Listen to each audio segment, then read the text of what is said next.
Hola compañeros, buena tarde. Soy Adriana García, residente de primer año del Servicio de Hematología del Hospital de Especialidades Centro Médico Nacional Siglo XXI. El día de hoy vamos a hablar sobre el tema del linfoma tipo Burkitt. La doctora Nancy Delgado asesoró esta clase. Y bueno, vamos a comenzar. Inicialmente vamos a ver el índice de esta presentación. Empezaremos a hablar por la introducción de lo que es el linfoma de Burkitt. Daremos una breve historia de cómo se ha llevado a cabo el linfoma tipo Burkitt, la clasificación de la OMS para el linfoma Burkitt, la epidemiología, algunos aspectos importantes de la fisiopatología. Hablaremos también sobre el síndrome de lisis tumoral. Hablaremos sobre el diagnóstico, tratamiento y por último daremos la conclusión del tema. Ok, vamos a hablar inicialmente de la introducción. El linfoma de Burkitt es un linfoma no Hodgkin de células B, el cual se considera muy agresivo. Es el tumor humano de más rápido crecimiento. El linfoma de tipo Burkitt se asocia con virus de Epstein-Barr y fue uno de los primeros tumores que se demostró que tenía una translocación cromosómica que activa a un oncogen, el CEMIC. El linfoma de Burkitt es el cáncer infantil más común en áreas donde la malaria es endémica. La incidencia es alta en países, la incidencia es muy alta en pacientes inmunocomprometidos en áreas donde no se considera la malaria endémica, especialmente cuando se asocia a infección por virus del VIH. El resultado de su tratamiento con quimioterapia intensiva ha mejorado hasta ahora y actualmente es excelente en niños. El pronóstico sigue siendo reservado a malo en los adultos mayores y el éxito del tratamiento intensivo depende de un diagnóstico y de un tratamiento oportuno. La terapia adyuvante con anticuerpos monoclonales como el rituximab parece ser muy prometedora para mejorar los resultados pronósticos de estos pacientes. Ahora vamos a hablar sobre la historia del linfoma de Burkitt.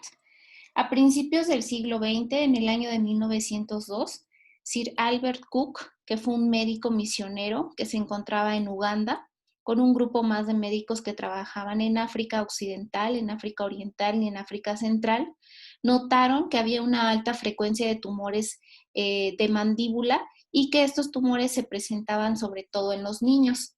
En el año de 1958, el doctor Dennis Burkitt fue un cirujano irlandés que trabajaba igualmente en Uganda, trabajando como médico misionero. También se constató de casos de niños que presentaban tumores abdominales o tumores a nivel de la mandíbula que presentaban un crecimiento muy rápido. El doctor Burkitt sugirió que estos tumores eran sarcomas de células redondas. Sin embargo, en el año de 1960, George O'Connor, un patólogo, concluyó que este tipo de cáncer era del linaje del linfoma de estirpe B. En el año de 1964, tres virólogos, Michael Anthony Epstein, Yvonne Barr y Bert Akong, identificaron partículas virales del tejido tumoral. Este virus se conoció como virus de Epstein-Barr, en nombre de la doctora Yvonne Barr, y mientras tanto Burkitt viajaba al África Oriental y al África Central y mapeó la propagación del tumor que encontró en niños y se dio cuenta que estas áreas pues coincidían con áreas donde el paludismo también era endémico. Estas asociaciones entre malaria y el virus del Epstein-Barr han inspirado pues la investigación en todas partes del mundo.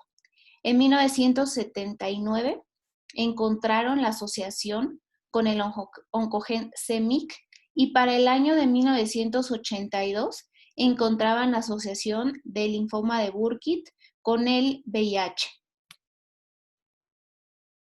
Ahora vamos a hablar sobre la clasificación actual del linfoma de Burkitt. Según la clasificación de la Organización Mundial de la Salud, el linfoma de Burkitt tiene tres variantes clínicas. La primera de ellas es la endémica, la esporádica es la segunda, que es un tipo predominante que se encuentra en áreas donde el paludismo no es endémico, y la última que es la relacionada a la inmunodeficiencia. Estos tipos son similares tanto en morfología como en inmunofenotipo y en algunas de sus características genéticas. Las variantes endémicas se asocian con la endemicidad del paludismo, como ya lo había mencionado, y se asocian también al virus de Epstein-Barr, que prácticamente la asociación en estos pacientes es del 100% con virus de Epstein-Barr. En cuanto al tipo esporádico, ocurre principalmente en el resto del mundo, sobre todo en América del Norte y Europa. No tiene asociación con clima ni con una área geográfica específica y rara vez se asocia con la infección de virus Epstein-Barr. El 1 a 2% de los linfomas corresponde al 1 a 2% de los linfomas del adulto y del 30 al 40% de los linfomas no hodgkinianos que se presentan en edad pediátrica en Europa y América del Norte. El tipo relacionado con inmunodeficiencia se observa con mayor frecuencia en pacientes con infección por virus VIH y menos del 40% de los casos que se presentan en Estados Unidos y en Europa se asocian también a virus de Epstein-Barr. El linfoma de Burkitt está relacionado también con la inmunodeficiencia. Cuando ocurre un recuento de CD4 superior a 200 células por microlitro, se ve muchísimo más la asociación con el linfoma de Burkitt. Sobre todo esto se ve en las etapas iniciales de progresión de la infección por virus del VIH. Vamos a hablar en este momento sobre la epidemiología que tiene el linfoma de Burkitt. La distribución del linfoma de Burkitt, pues como sabemos, el endémico generalmente se va a presentar en África, en todo el cinturón que se conoce cinturón de la malaria, y en Papúa Nueva Guinea. Corresponde a áreas endémicas de malaria y su presentación con el virus del Epstein-Barr, como les mencionaba, va a ser casi del 100%. La incidencia anual se ha estimado en 40 a 50 personas por millón de habitantes en niños menores de 18 años. En estas áreas son de alto riesgo endémico y el linfoma de Burkitt comprende aproximadamente la mitad de todos los casos diagnosticados de cáncer infantil y corresponde hasta cerca del 90% de los diagnósticos de linfoma. La incidencia alcanza su punto máximo hacia los 6 años de edad y es una enfermedad que es muchísimo más común, 2 a 1, en niños que en niñas. Ahora hablando del linfoma de Burkitt de tipo esporádico, se presenta con mucha mayor frecuencia en niños. La edad de presentación es de 3 hasta 12 años y la mediana de edad de presentación es entre los 6 y los 8 años de edad. Es 3 a 5 veces más común que se presente en niños que en niñas.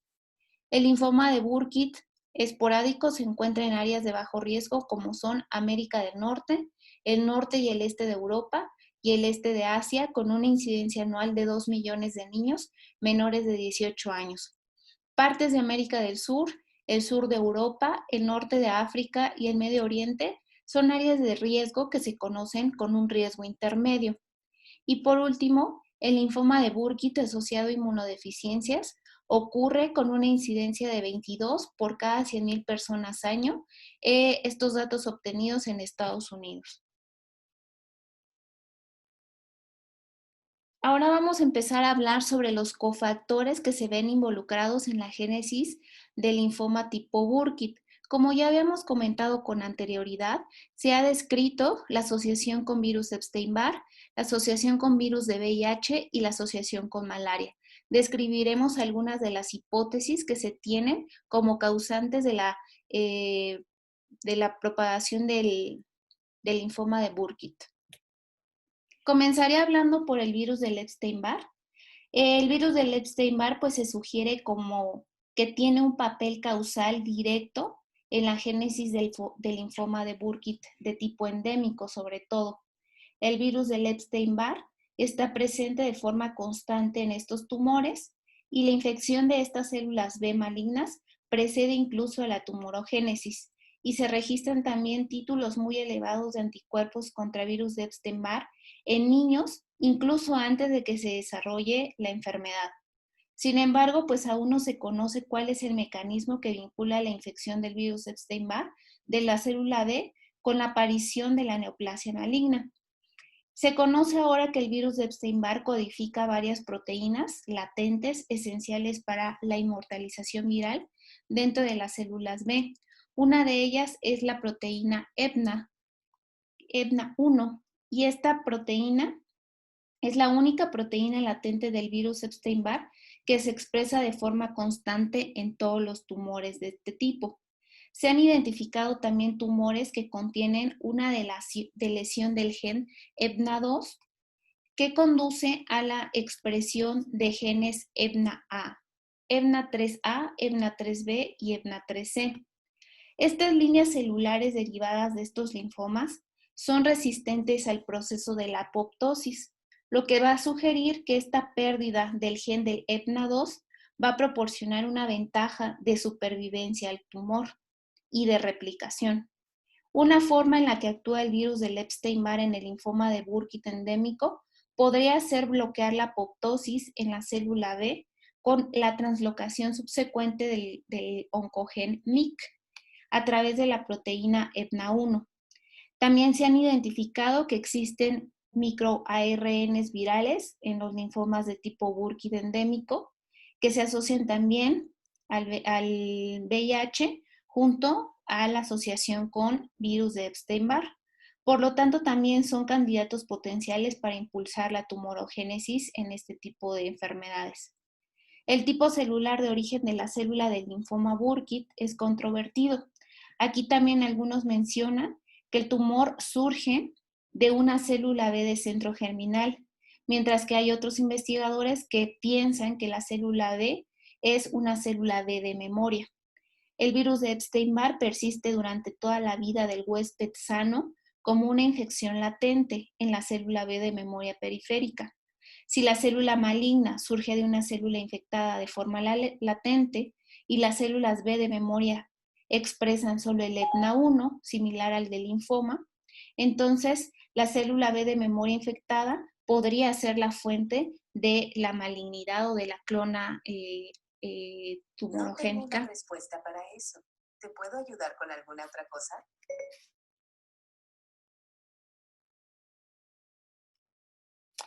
Y bueno, la infección por virus del VIH también tiene asociación, como ya hemos visto, con el linfoma de tipo Burkitt. Se presenta en pacientes que están con la infección ya y que tienen un alto número de células TCD4 positivas, lo que sugiere que hay un estado que el estado de inmunosupresión que presentan estos pacientes no es en sí la causa de la neoplasia. La estimulación de los antígenos la estimulación antigénica crónica de la célula B en respuesta a la infección crónica por VIH puede ser un mecanismo patogénico común del linfoma de Burkitt endémico y también del linfoma de Burkitt asociado a la infección por virus de VIH.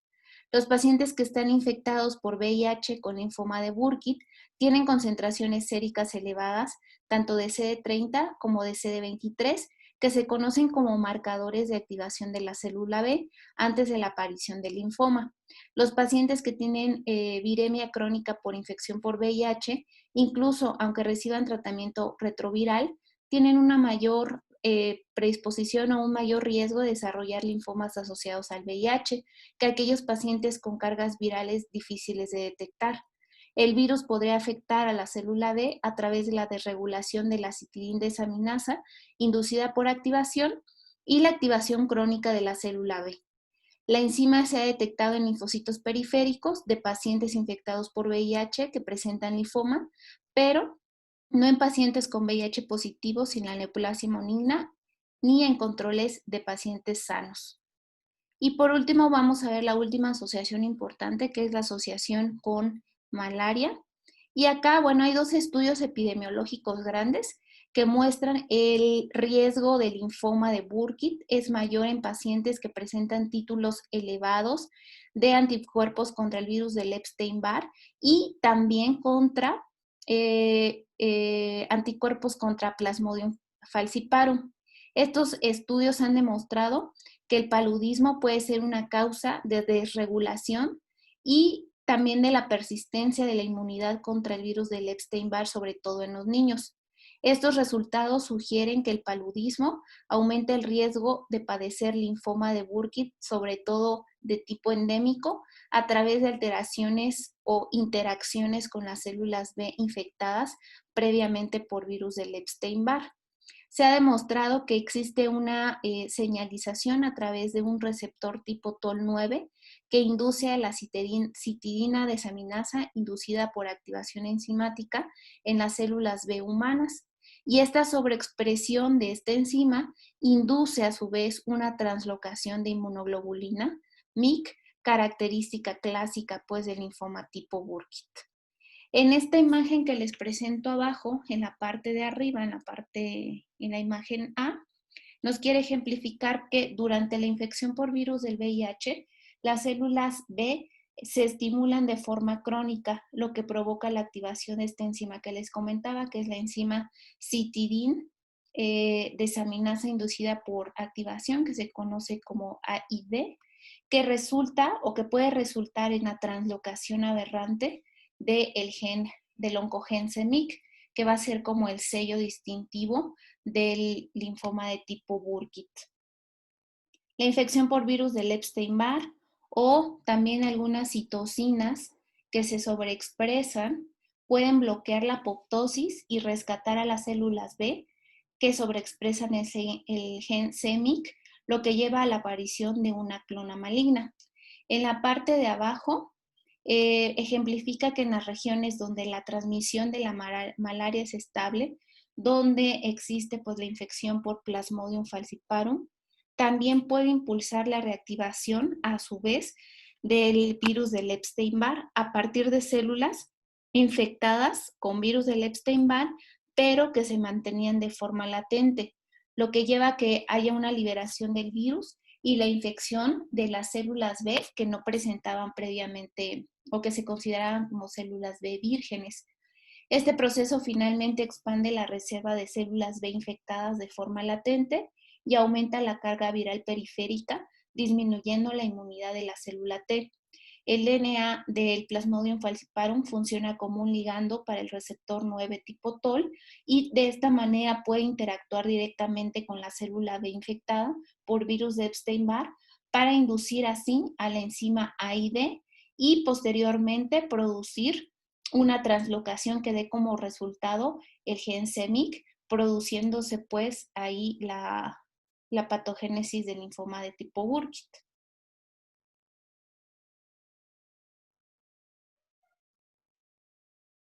Ahora vamos a hablar sobre la etiopatogenia del linfoma tipo Burkitt. Acá hay que recordar que van a existir 3 translocaciones súper importantes.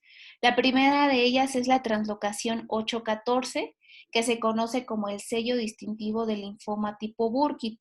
Esta va a ser la translocación mucho más frecuente que vamos a encontrar. Ocurre en un 70 hasta en un 80% de los pacientes que presentan linfoma tipo Burkitt. Las variantes de translocación que también podemos encontrar está la translocación 2.8 y la translocación 8.22, que estas ocurren en mucho menor porcentaje, ocurren entre un 10 hasta un 15% de los pacientes. Las consecuencias moleculares de estas 3 translocaciones, pues es la expresión desregulada del oncogen MYC, que este tiene pues un papel esencial tanto en el control del ciclo celular, ya que interviene en la progresión, en el crecimiento, en la diferenciación celular, en el metabolismo y la adhesión celular y en la apoptosis. La expresión desregulada surge como resultado de la yuxtaposición del gen MYC con los elementos potenciadores de uno de los genes de inmunoglobulina. La cadena pesada que se encuentra en el cromosoma 14, la cadena ligera kappa que se encuentra en el cromosoma número 2, o bien la cadena ligera lambda que se encuentra en el cromosoma número 22. Las 3 translocaciones tienen diferentes puntos de ruptura.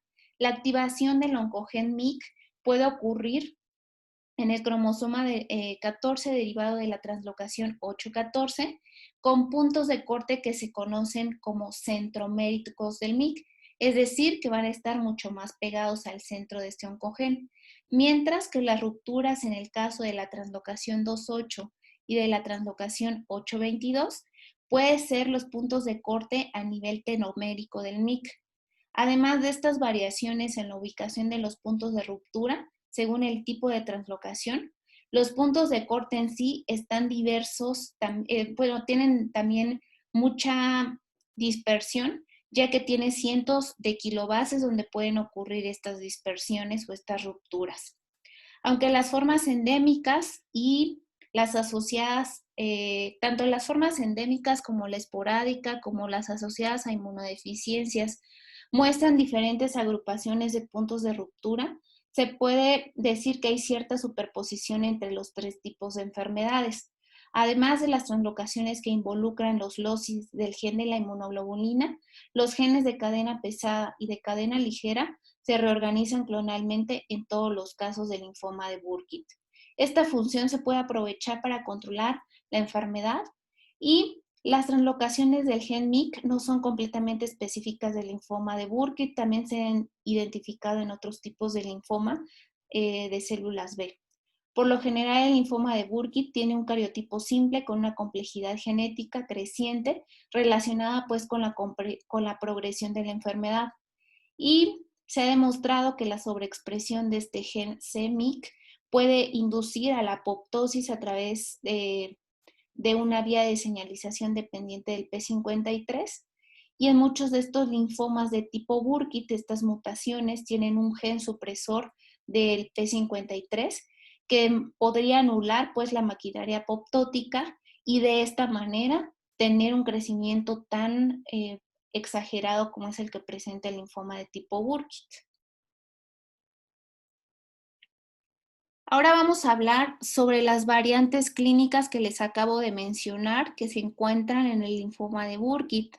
En este cuadro hablaremos de las tres variantes clínicas, la variante endémica, esporádica y la asociada a VIH, y de entre las características que analizaremos de cada una de ellas está la epidemiología, la presentación clínica, el área geográfica donde mayormente se encuentra, la región de la inmunoglobulina que se afecta y su asociación con el virus del Epstein-Barr. Iniciaremos hablando por la variante endémica. Como ya habíamos visto, esta se encuentra en el África ecuatorial. La media de edad de presentación es alrededor de los 7 años y estos pacientes generalmente tienen asociación con infección por Plasmodium falciparum. Dentro de las características clínicas más frecuentemente encontradas van a ser las alteraciones faciales. Van a ser en 50% de los pacientes que las vamos a encontrar y podemos encontrar pues alteraciones de la morfología ósea que se encuentra a nivel mandibular. Lo otro muy frecuente que se presenta en estos pacientes es la afección al sistema nervioso central. Se describe que 33% de los pacientes con una variante endémica presentan al momento del diagnóstico infiltración al sistema nervioso central. Sin embargo, es importante recordarles que la afección al sistema nervioso central la podemos encontrar en las tres variantes clínicas del linfoma de Burkitt. Y esto también dependerá de el estadio en el que se encuentra la enfermedad. Entre más avanzada esté la enfermedad, es mucho más frecuente encontrar afección al sistema nervioso central, sobre todo a nivel de leptomeninges. En cuanto al endémico, tenemos que el área geográfica característica va a ser el cinturón de la malaria, donde va a tener pues una gran asociación con la infección por Plasmodium falciparum. La región de la inmunoglobulina afectada es la cadena pesada de la inmunoglobulina de una célula de joven y como ya les había mencionado, prácticamente el 100% de los pacientes que tienen esta variante endémica tendrán asociación con virus de Epstein-Barr.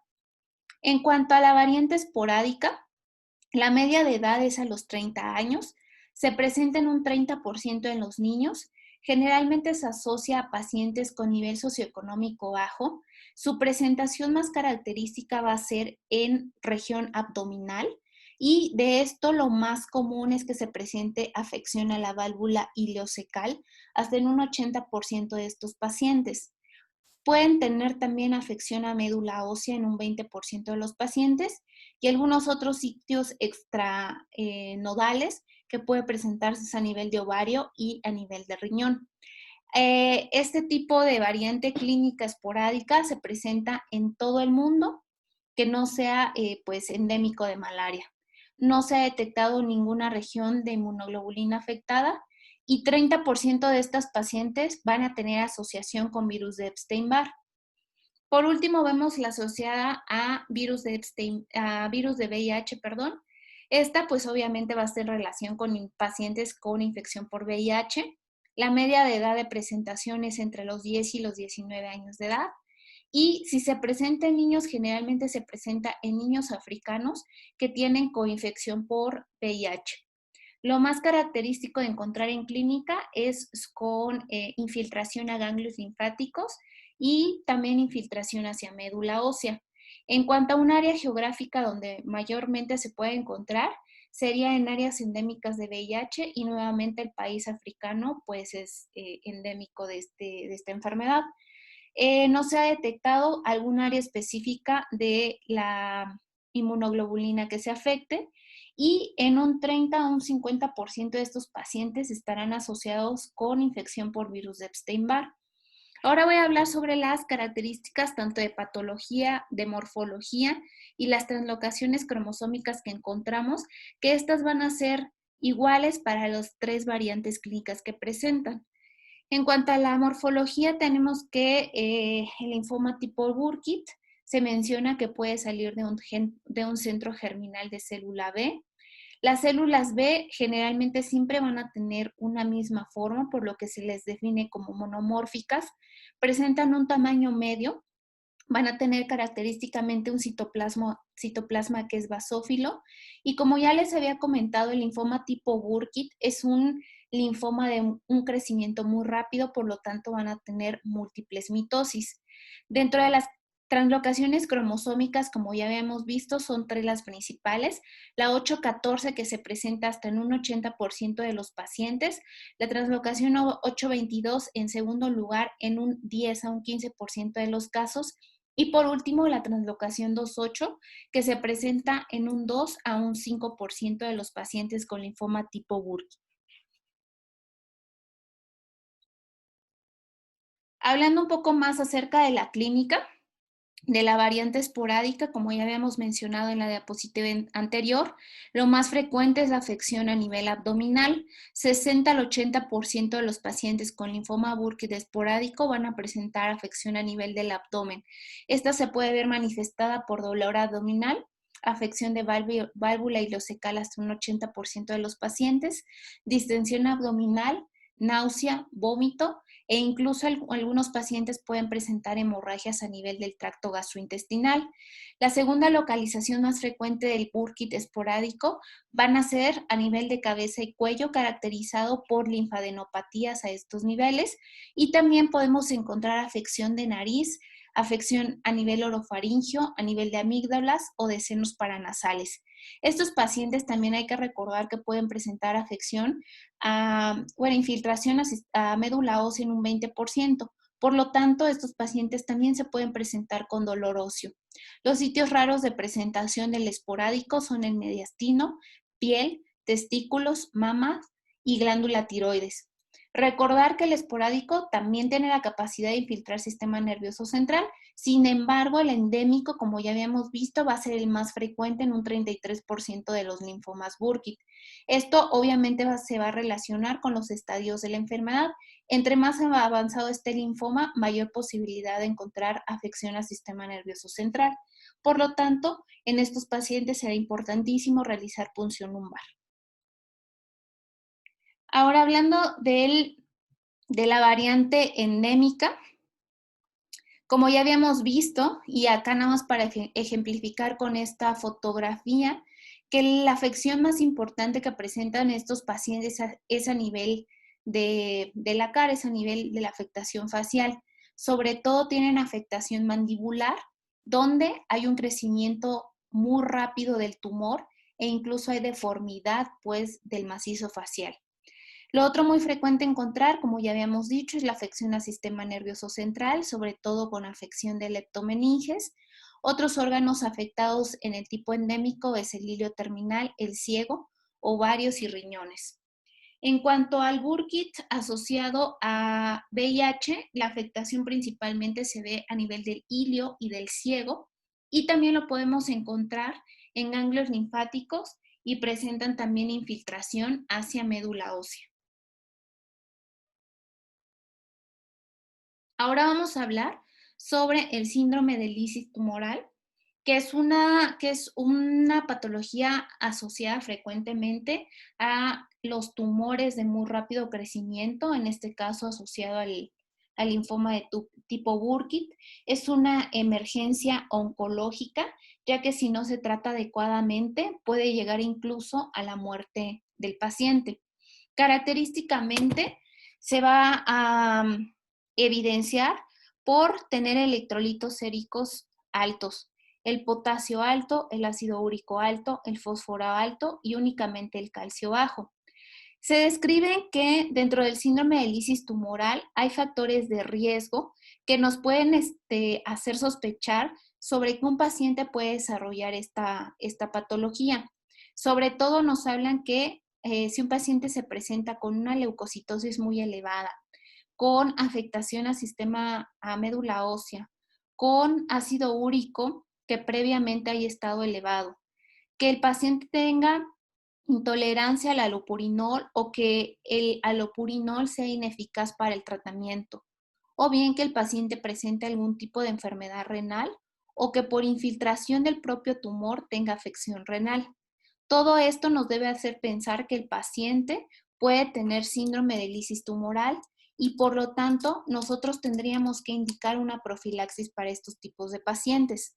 Una vez que se instaura el síndrome de lisis tumoral, las características que va a presentar es pacientes con náusea o vómito, dificultad para respirar, puede tener latidos cardíacos irregulares, incluso estos pacientes pueden tener arritmias cardíacas, llegar a una fibrilación ventricular y ser la causa del deceso del paciente.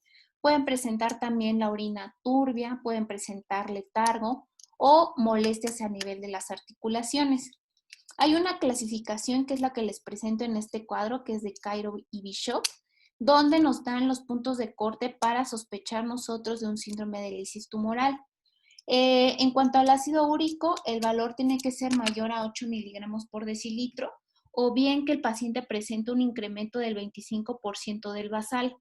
En cuanto al potasio, que presente un nivel arriba de 6 miligramos por decilitro, o de igual manera un incremento de 25%. En cuanto al fósforo, en niños será arriba de 6.5 miligramos por decilitro y en el adulto será por arriba de 4.5 miligramos por decilitro, o bien que se presente un aumento del 25% del basal.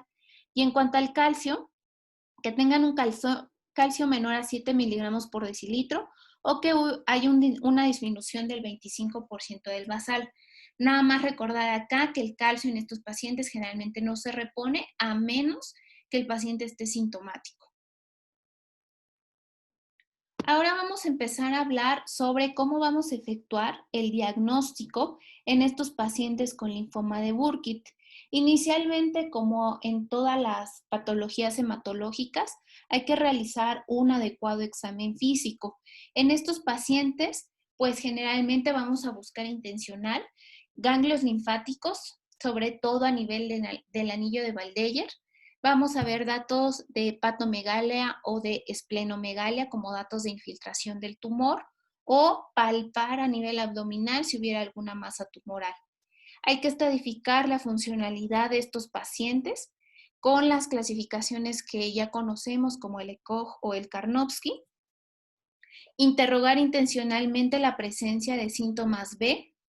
Realizar inicialmente pues una biometría hemática en la cual podemos encontrar una leucocitosis a expensas de linfocitos o bien si estos pacientes ya están infiltrados a nivel de médula ósea, podríamos tener alguna alteración en las otras dos líneas celulares. También necesitamos ver los niveles de LDH, que como veremos más adelante van a ser un factor importante para decidir también el tratamiento que le vamos a dar a los pacientes. Pedirle a estos pacientes también química sanguínea y electrolitos séricos, ya que como vimos, el linfoma de Burkitt, al ser un tipo de linfoma muy agresivo y de una replicación muy rápida, pues no es infrecuente que estos pacientes debuten con un síndrome de lisis tumoral. Pedir ácido úrico encaminado a este mismo síndrome de lisis tumoral, y necesitamos también pedir radiografías para ver si hay alguna infiltración a nivel mediastinal, pedir una tomografía para ver si hay infiltración a nivel de ganglios linfáticos y un PET. A nivel de médula ósea, realizar un aspirado de médula ósea, una biopsia de médula ósea también para mandar las muestras al inmunofenotipo, realizar pruebas tanto de hepatitis B como de hepatitis C, realizar un ecocardiograma en estos pacientes para ver la funcionalidad cardíaca y ver si van a ser candidatos para tratamiento con antracíclico. Y algo bien importante en estos pacientes, como ya habíamos visto en la historia natural del linfoma tipo Burkitt, es frecuente, muy frecuente la infiltración hacia el sistema nervioso central. Por lo tanto, la punción lumbar va a ser determinante para el tratamiento de estos pacientes. Y obviamente, y súper importante, hay que realizar prueba de VIH, ya que podemos estar ante un paciente que tenga un linfoma de Burkitt asociado a VIH. Y bueno, continuando dentro del diagnóstico del linfoma tipo Burkitt, tenemos que realizar inmunofenotipo. Tenemos que ver mediante cariotipo o FISH las translocaciones que ya habíamos comentado con anterioridad, que son las más frecuentes encontradas en el linfoma tipo Burkitt, como son la translocación 814, que ya habíamos dicho que es la más frecuente, que hasta 80% de los pacientes la van a tener, la translocación 822, que se presenta en un 10 a un 15% de los casos, o bien encontrar la translocación 2.8 en 2 a 5% de los pacientes.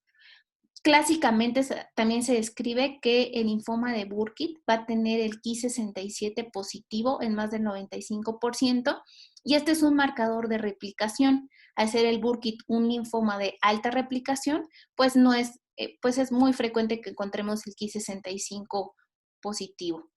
Las células del linfoma de Burkitt van a ser positivas para inmunoglobulina de superficie IgM y para cadenas ligeras de kappa y lambda. También van a presentar CD19, CD20, CD22, CD79A, CD10, BCL6, HLA-DR y CD43 positivos. Generalmente van a ser negativas para marcadores de célula T como el CD5, y van a ser negativas también para el BCL2, que es un marcador apoptótico que en estos pacientes pues va a estar alterado. Van a ser negativas también para el TDT y el CD23. Y como habíamos visto en todas las variantes clínicas del linfoma de Burkitt, generalmente van a estar asociados también a coinfección por virus de Epstein-Barr, y de ser así expresarán CD21. Y bueno, ahora vamos a hablar sobre la inmunohistoquímica del linfoma de Burkitt. El linfoma de Burkitt es un linfoma pues no hodgkiniano de célula B agresivísimo, que se caracteriza por células monomórficas de tamaño mediano con una tasa de proliferación muy alta. Las células son de un tamaño intermedio, contienen una cromatina gruesa y contienen nucleolos basófilos prominentes. Y bueno, en las secciones de tejido, típicamente las células parecen estar moldeadas y el citoplasma es profundamente basófilo con márgenes citoplasmáticos cuadrados. El índice de proliferación es casi del 100%, con un alto recambio mostrado por un aumento en la apoptosis.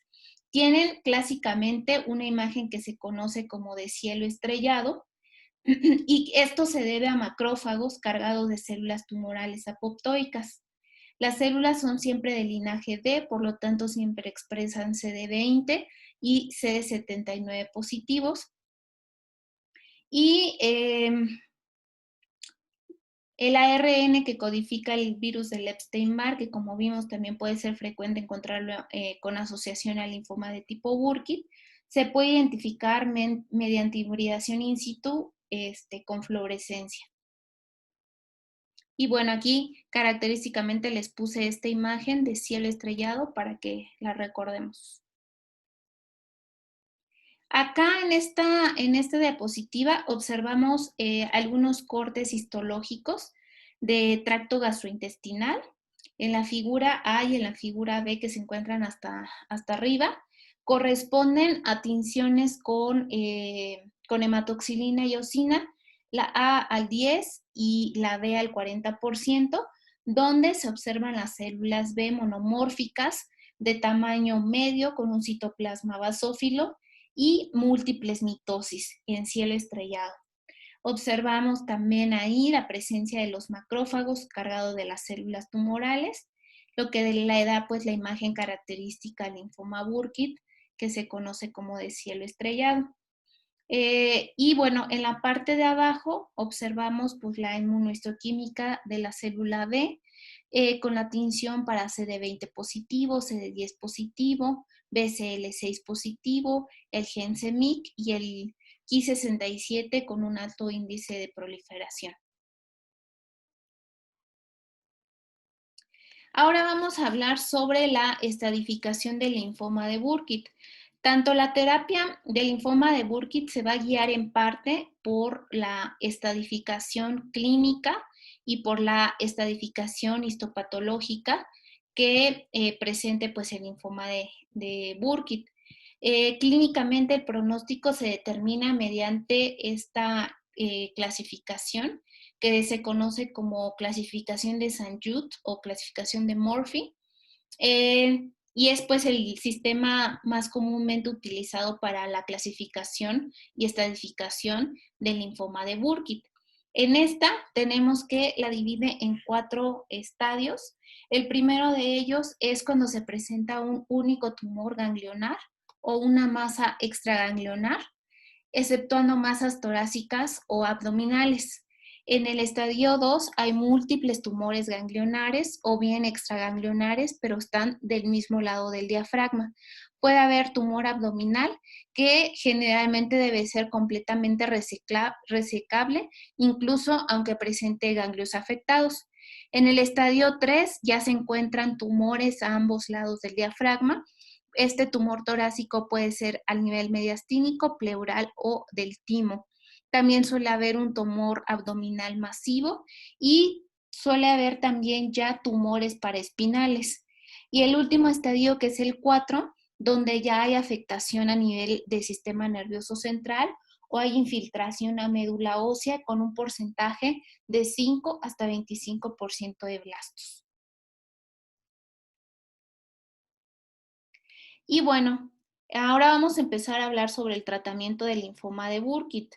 El linfoma de Burkitt, a pesar de que su comportamiento pues, es muy agresivo, es un linfoma que es muy quimiosensible a varios esquemas de quimioterapia intensiva con múltiples fármacos y hasta el momento pues han dado resultados excelentes con tasas de remisión a largo plazo y de supervivencia a largo plazo.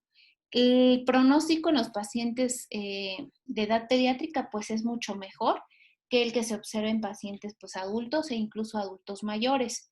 Recordar en esta diapositiva que todos los regímenes para el tratamiento del linfoma de Burkitt incluyen profilaxis o bien terapia para sistema nervioso central. Y bueno, vamos a hablar también aquí un poquito sobre el tratamiento del síndrome de lisis tumoral.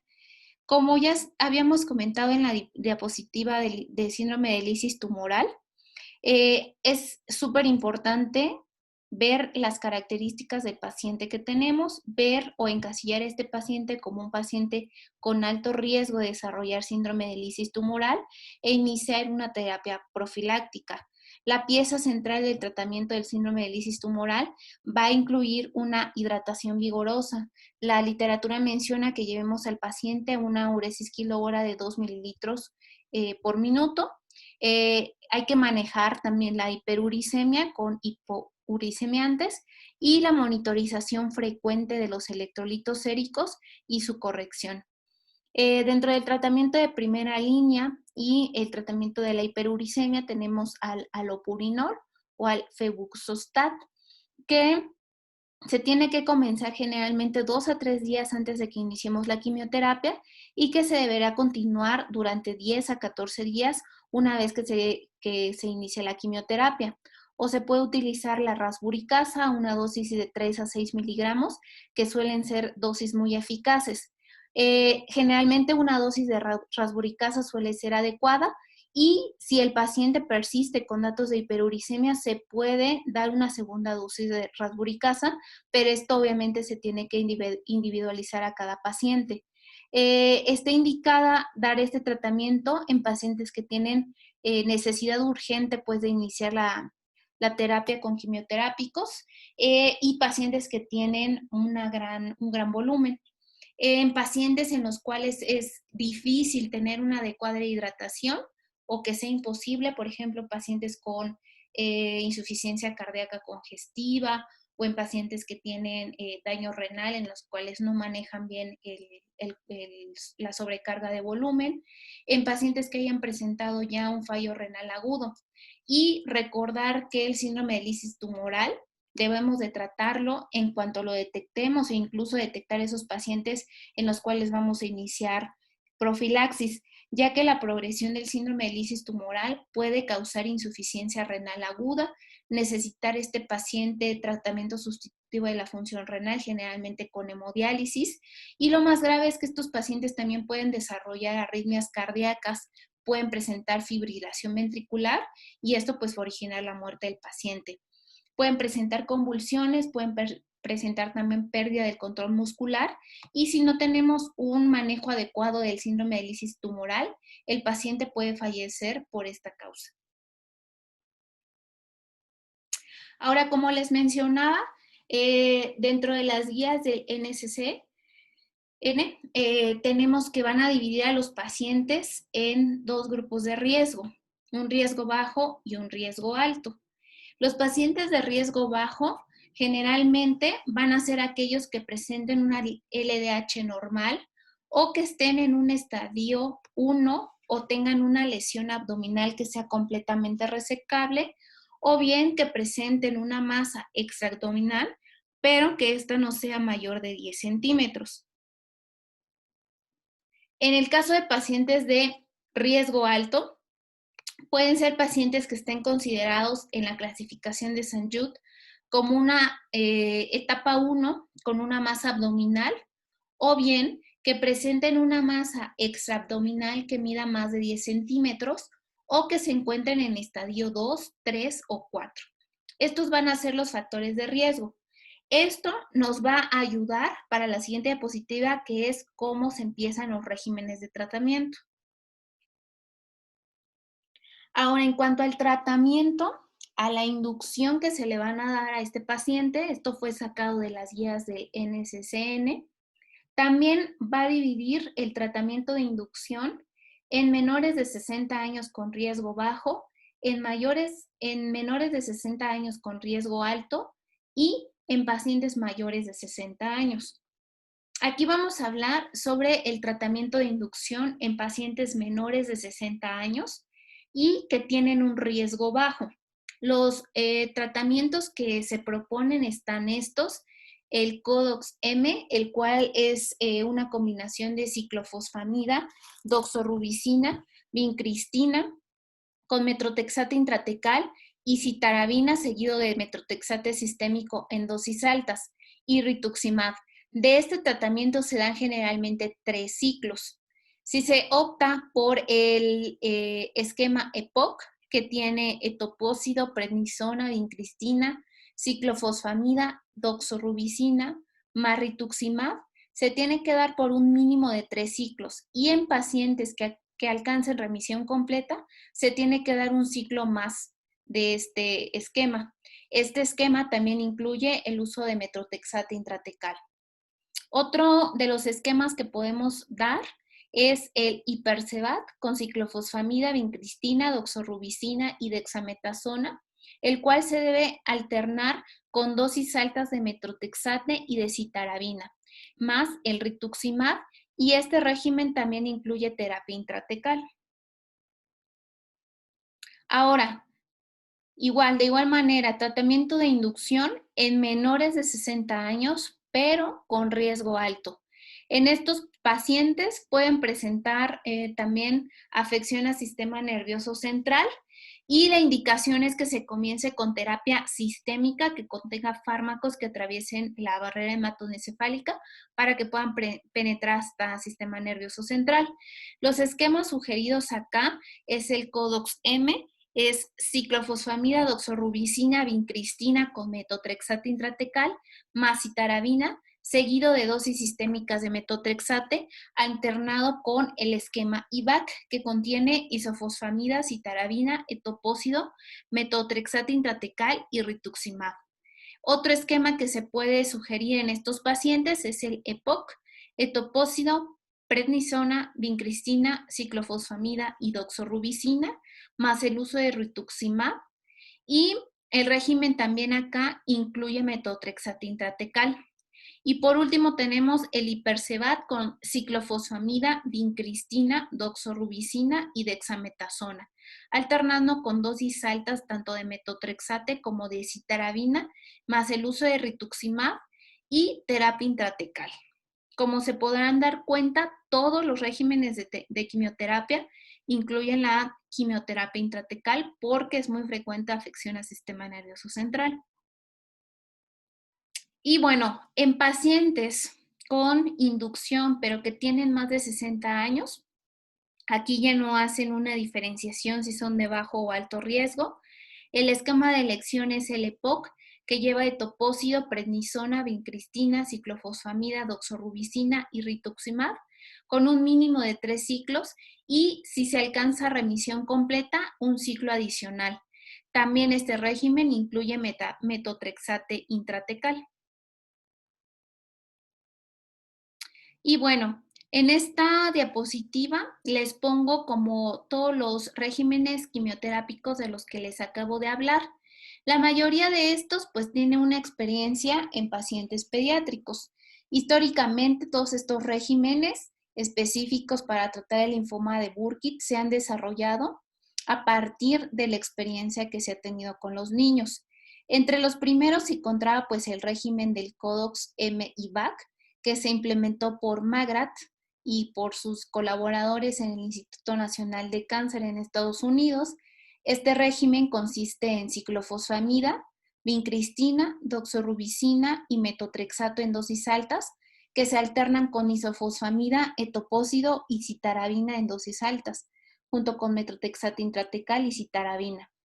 Estos pacientes fueron estratificados por riesgo, donde aquellos que tenían una enfermedad de bajo riesgo definida como una única masa extraabdominal o enfermedad abdominal resecada con una LDH normal, recibieron 3 ciclos de tratamiento. Todos los demás pacientes que eran considerados de alto riesgo recibieron 2 ciclos de CODOX-M y 2 ciclos de IVAC. Los resultados de este estudio pues fueron bastante buenos. Tuvieron una tasa de supervivencia sin complicaciones de 92% a los 2 años en pacientes adultos. En el año de 2002, Mead y sus colaboradores publicaron este estudio, donde fue un estudio multicéntrico que participaron 58 pacientes, todos con linfoma de Burkitt, que fueron tratados con el régimen de CODOX-M con IVAC modificado. La diferencia fue que omitió la vincristina al día 15 de la quimioterapia. La mediana de edad de este ensayo fue de 35 años y estuvo conformado por grupos de alto y de bajo riesgo, los cuales fueron combinados. Solamente el 78% de los pacientes completaron toda la terapia y en este estudio sí se observó que hubo muchísima toxicidad, especialmente hubo mucha mielosupresión y mucositis. La supervivencia sin complicaciones a los 2 años fue del 65% y la supervivencia global a los 2 años fue del 73%. De ahí, de esos dos como regímenes más históricos, vinieron otros investigadores que modificaron pues estos regímenes principales que teníamos y les agregaron la aparición de los anticuerpos monoclonales, el rituximab, el anti-CD20, y actualmente se sabe que esto mejora muchísimo la sobrevida de los pacientes. Por lo tanto, en todos los esquemas que se utilizan actualmente para el linfoma de Burkitt, pues se utiliza rituximab también. Hay otro estudio que fue hecho por el NCI, que se publicó, pues relativamente no tiene mucho, donde hicieron un esquema de quimioterapia con una intensidad menor. Utilizaban también varios agentes quimioterapéuticos como etoposida, vincristina y doxorubicina en infusión, más el uso de rituximab y ciclophosphamida en bolo, aunándole también la prednisona. A este esquema se le conoce como DAR-EPOC, que son dosis ajustadas del rituximab, y se administró este esquema cada 3 semanas. Fue un estudio que actualmente está en fase 2. Hubo alrededor de 30 participantes con linfoma de Burkitt. 11 de estos participantes tenían linfoma de Burkitt asociado a VIH y este bueno, y en este estudio se dieron cuenta también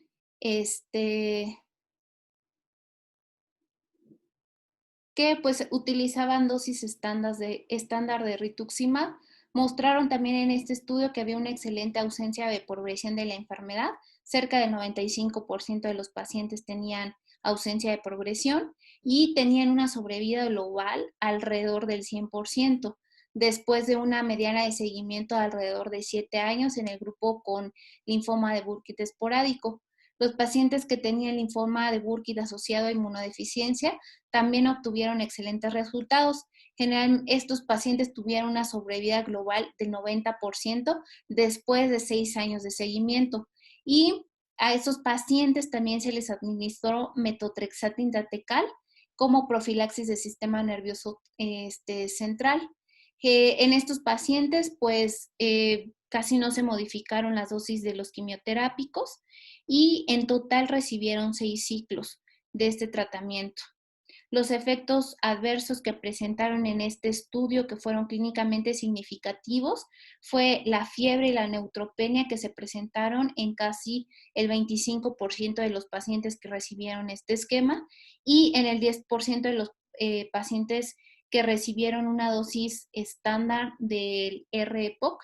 No hubo muertes asociadas en este estudio que estuvieran relacionadas pues con el tratamiento de quimioterapia. Y también hay otros enfoques de tratamiento que se han utilizado para la terapia de primera línea del linfoma de Burkitt, que incluyen la ciclofosfamida, la vincristina, la doxorubicina y la dexametasona, que es el esquema que se conoce como hipercebat, alternado con dosis altas tanto de metotrexate como de citarabina. Este esquema inicialmente pues se había hecho para la terapia de la leucemia linfoide aguda. Sin embargo, en el MD Anderson hicieron este esquema en tratamientos con linfoma de Burkitt. Ahí hicieron un estudio con 31 pacientes, a los cuales también les pusieron rituximab y tuvieron una sobrevida global que la reportan del 89%. En este estudio solo se reporta un paciente que falleció por el tratamiento que se le dio y aquí los pacientes, la mayoría eran pacientes mayores, casi un tercio de ellos tenía aproximadamente 60 años o más. Entonces, este tratamiento con el hipercebat pudiera ser una buena elección para estos pacientes que son pues ya mayores de 60 años. Y tenemos también este otro, que es el CALGB, el grupo del cáncer y de la leucemia, el CALGB, desarrolló un régimen que era intensivo, pero de corta duración, que se denominó estudio CALGB 10002, Este estudio fue diseñado como un ensayo fase 2, incluyó a 105 pacientes. De hecho, de todos los estudios que estamos analizando, fue el que más volumen de pacientes tuvo. Y acá se analizaron pacientes que tenían linfoma de Burkitt o bien que tenían linfoma similar al Burkitt. La media de edad en este estudio fue de los 43 años. El tratamiento se inició una semana después de citorreducción, que consistió en aplicar ciclofosfamida y prednisona junto a la adición de alopurinol en el ciclo 1. Los siguientes 6 ciclos se alternaron con rituximab, ciclofosfamida, isofosfamida, metotrexate, vincristina, citarabina, etopósido y glucocorticoide. Y también se le dio a estos pacientes pues terapia intratecal. Los pacientes, casi el 80% de ellos completó al menos 6 de los 7 ciclos de quimioterapia que se habían planificado.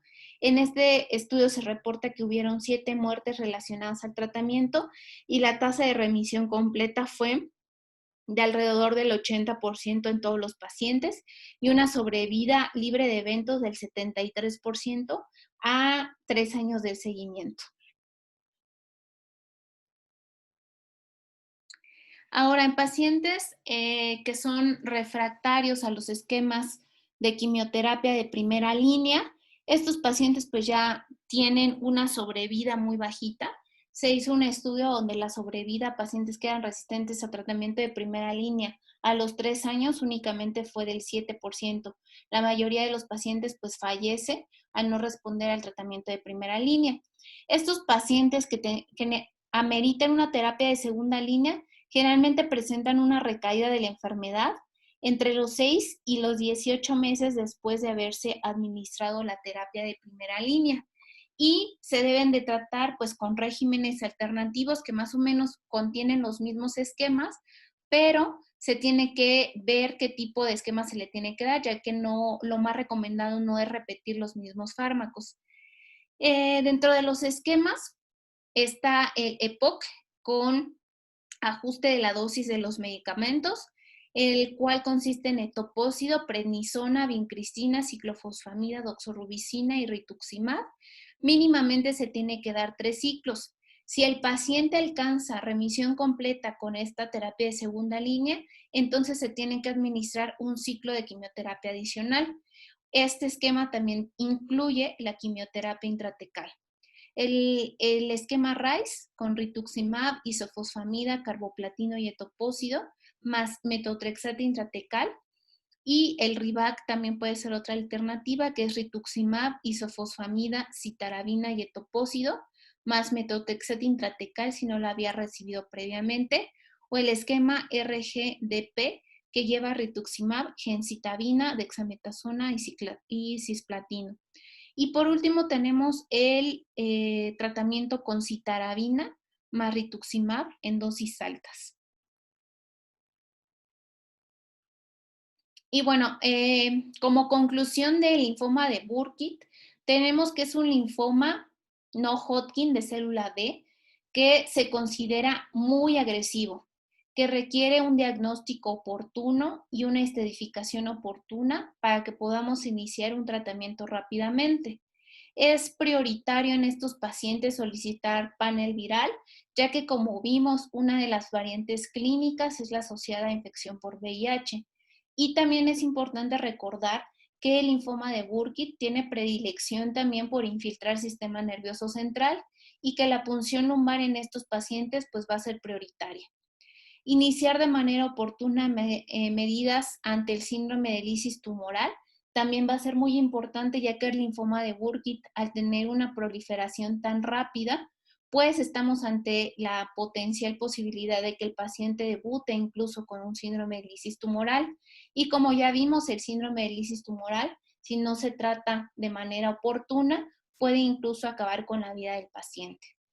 Y bueno, espero que esta clase les haya servido pues de algo. Eh, Queda abierto el foro de discusión para sus dudas y pues les agradezco haber llegado hasta el final de la presentación. Gracias.